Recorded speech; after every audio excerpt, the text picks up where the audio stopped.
Welcome back to the Black Ice. If I'm here and you're there, it means there's been a release of a new game.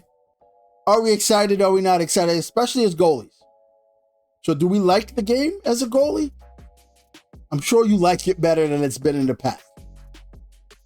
But here's the thing. Is the game better for goalies? Let's just answer that question first before we get into the best goalie build in the game. I think it's all relative, but they did not make goalie better. They made skaters worse.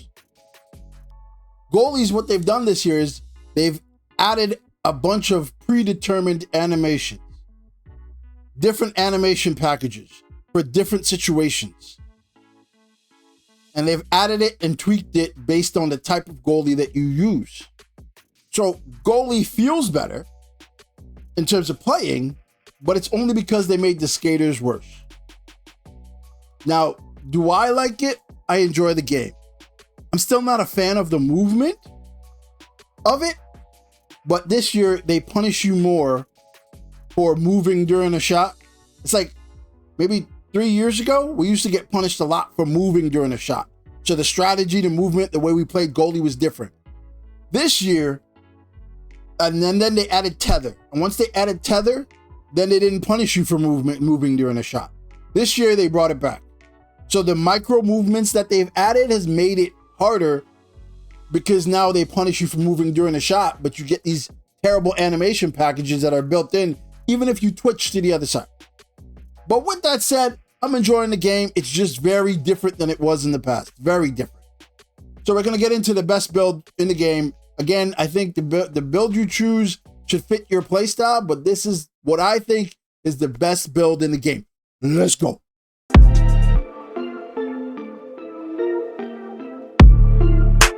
So here you have it. This is my favorite build. Currently, I think it maximizes what the game allows you to do and the way the game was programmed. This year, it's mainly about the animation packages you get and what skaters do and how you can combat it. It's not just about, goalie movement, etc. Right? So let's start from the top. 6'4". I prefer 6'4" over 6'5". I think 6'5", it's like the game thinks you're bigger, so it gives you different like rebound and save type animation. The game basically tries to say you're bigger, so then pucks hit you different. The different types of animation I'm going to trigger because you should save this way rather than it being another way. That is the way the game is. Don't ask me why, but that's the way it is. 6'3" is really ultimately where you should be, but I think you get more assistance from the AI when you're 6'4". Rather than 6'3" is for you as the human, you playing, you skating, you liking how it feels. 6'3", I think you would like the feeling better in terms of movement, but not for... I don't think it helps you as much as with the AI. 196 is where I like it best. You can drop it to 195, you can drop it to 180, you can drop it wherever you want. Again, it's about the feeling, the movement, the way the game feels when you hit the sticks. The height and the weight, that's what it does for you, but it also plays an underlying factor in the game.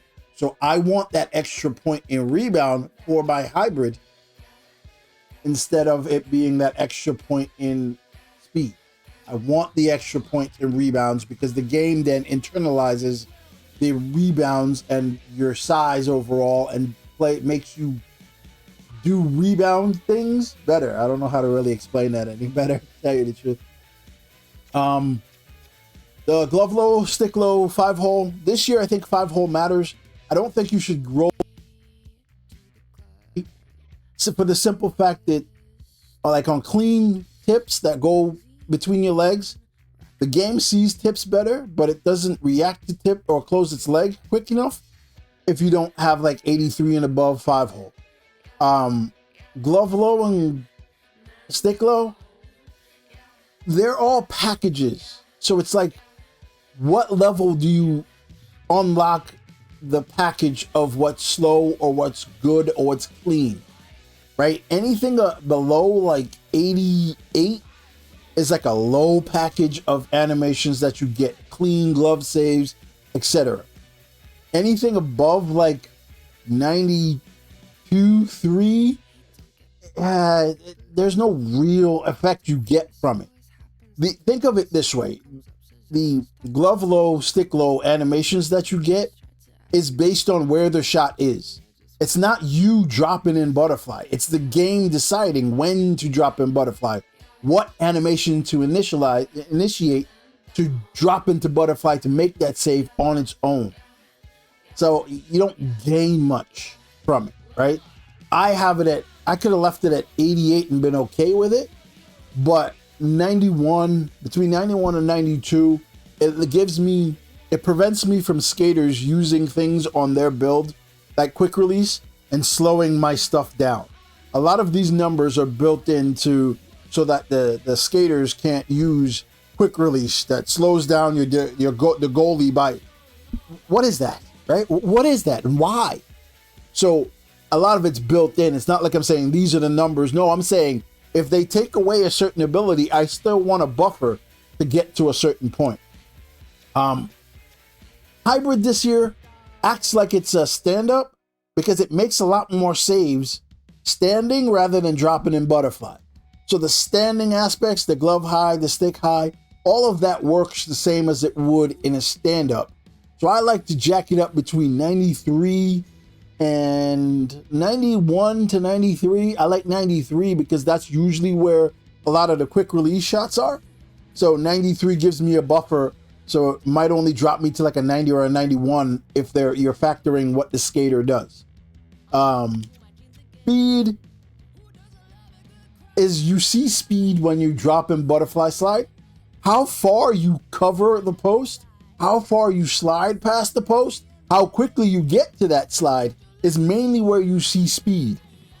When I have it at like 92, 93, I fly past the post and I can't stand it. I just can't stand it because then, again, I'm not paying attention to my guy that much. It's then when I catch myself, I'm like, why am I that far past the post? So I like to keep my speed around 88, 89. Agility, I think, is one of the most important attributes for goalies. Agility triggers the glove low, high, stick low, high. It triggers all of that. Now, I know what you're saying. If it triggers that, why wouldn't I make it the highest I can? Because sometimes it triggers it too quickly. Sometimes your guy will go down, and this is based on your movement too, not just the game. It's the numbers.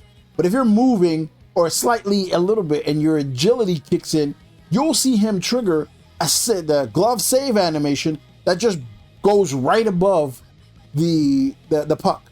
And you're like, what? He triggered it at the right time, but it went above the puck.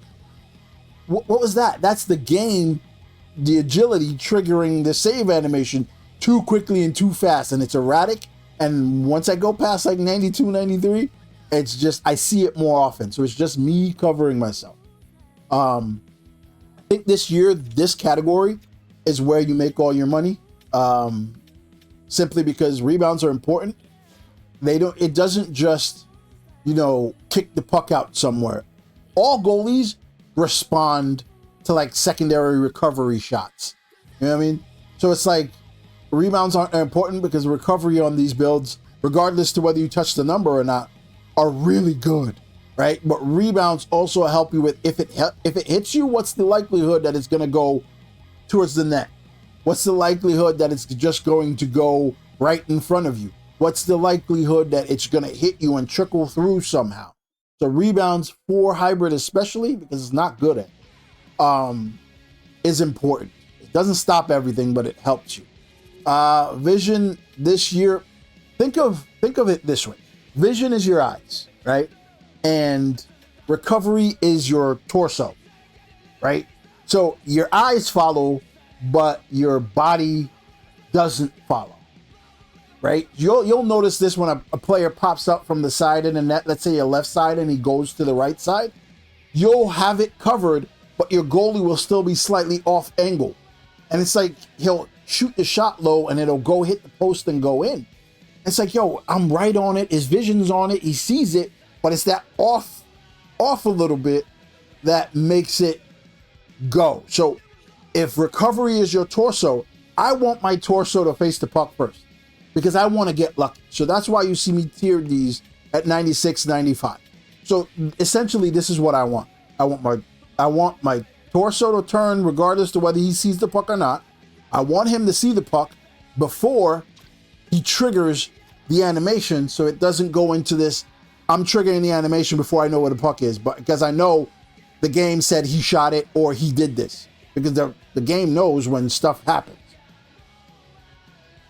So this year, though, this is the one stat that I'm bullish on rather than the other years, because it used to be angles didn't matter to me. It's just anticipation of, hey, it's great for breakaways and penalty shots because anticipating where they're gonna shoot, great.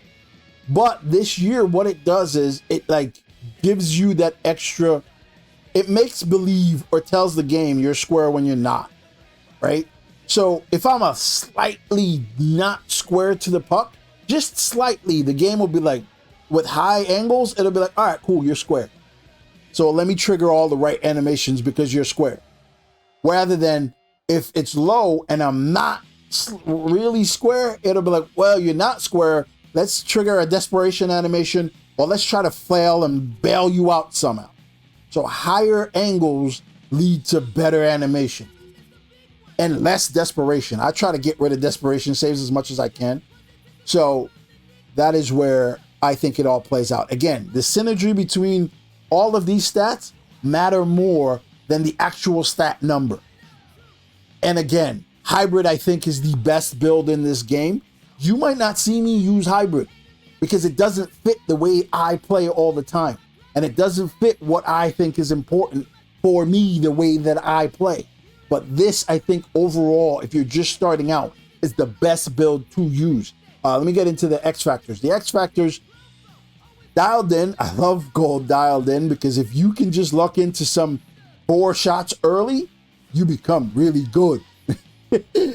You don't have to square things to make miraculous saves. Sponge, again, hybrid needs better rebound control and animation and logic in general. Hybrid needs that. So you see me go from 195 to 196 because I want to build better things into the rebound logic of the hybrid just to help all the animation packages that it has. Showstopper helps tremendously with sorry, I can't think of the shot. Quick release. Yes. Quick release. Backhand logic for skaters is still broken, so it's tougher to save backhands this year anyway. It's always been because the game doesn't see backhands the same way it sees every other shot. But Showstopper helps with quick release tremendously. All right, boys and girls, this is your best build you can start with in the game. Again, as we play more, as more things develop, maybe I'll change something here or there and my logic might change because here I am thinking it was angles at 90 that was the best when it was just I needed to have, I don't know, agility and speed at a certain number and that's what triggers it versus what I thought. Those types of things will change as the game progresses, but as it stands now, and I'm pretty sure I got this down, that this is how the game itself works. All right, boys and girls, see you next video.